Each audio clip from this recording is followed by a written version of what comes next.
અંબિકા તાલુકાના વેલણપુર ગામના 68 વર્ષીય નિવૃત્ત ખેતી અધિકારી વનમાળીભાઈ પટેલે પ્રાકૃતિક ખેતી દ્વારા ઉત્કૃષ્ટ આર્થિક સફળતા અને આત્મનિર્ભરતા હાંસલ કરી છે। તેમણે મિશ્ર પાકો તથા શેરડીમાં પ્રાકૃતિક પદ્ધતિઓ અપનાવી આ વર્ષે ₹6.38 લાખની આવક મેળવી છે।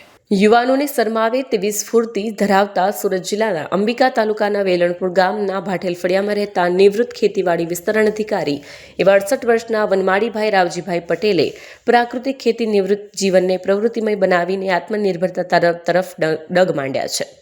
યુવાનોને માર્ગદર્શન બનેલા પ્રગતિશીલ ખેડૂત વનમાળીભાઈ શાકભાજી સહિતના મિશ્ર પાકોમાં પ્રાકૃતિક ખેતી કરીને આ વર્ષે ₹6.38 લાખની આવક મેળવી છે। રાસાયણિક ખાતર વિના કશું થાય નહીં તેવી માનસિકતા ખોટી છે તેમ સ્પષ્ટપણે માનતા વનમાળીભાઈ 1 એકરથી પ્રાકૃતિક ખેતીની શરૂઆત કરી આજે 10 વીઘામાં પ્રાકૃતિક ખેતી કરી રહ્યા છે।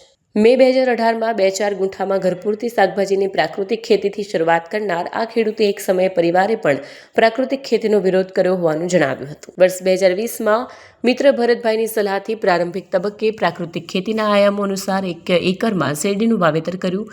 જ્યારે શેરડીનો ઉતારો આવ્યો ત્યારે માત્ર 1 એકરમાં 78 ટન જેટલો માતબર ઉતારો આવ્યો, જે બદલ સુગર ફેડરેશને સન્માન કર્યું। ત્યારે ઘર પરિવારના સભ્યોને પણ આ ખેતીમાં વિશ્વાસ બેઠો હતો। ઉત્પાદનની આવક વિશે તેઓ જણાવે છે કે 15 ગુંઠામાં વાવેલા તુરિયામાં 70,000 અને દૂધીમાં 16,900, જ્યારે બીજા 15 ગુંઠામાં રીંગણમાં 51,130, પરવળમાં ₹92,800, લીલી હળદરમાં 8,000ની આવક મેળવી છે।